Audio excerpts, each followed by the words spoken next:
Puspusan na ang paghahanda naman para sa SONA ni Pangulong Marcos Jr. na gaganapin sa July 28.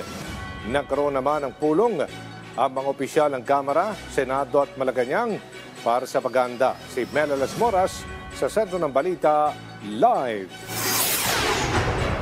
Aljo, ikinakasa na nga ng mga otoridad ang mga pinal na detalye para sa nalalapit na SONA ni Pangulong Ferdinand R. Marcos Jr.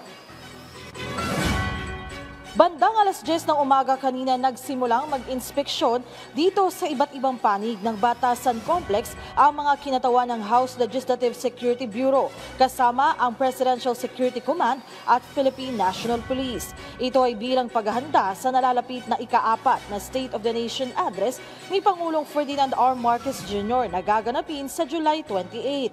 Bago yan, nagkaroon din ng panibagong pulong ukol dito ang mga opisyal ng Kamara, Senado at Malacanang.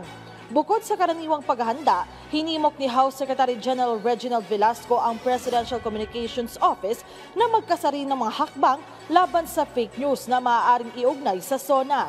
Sabi naman ni PCO Secretary J. Ruiz, magtutulong-tulong ang mga state media network para rito, kasama riyan ang PTV.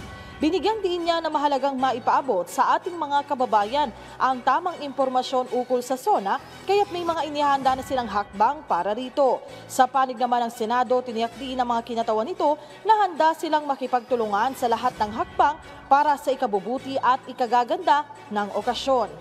Aljo, kanina lamang ay nagkaroon din ng press conference si Sec. Gen. Velasco patungkol nga dito sa kanilang paghahanda para sa SONA 2025.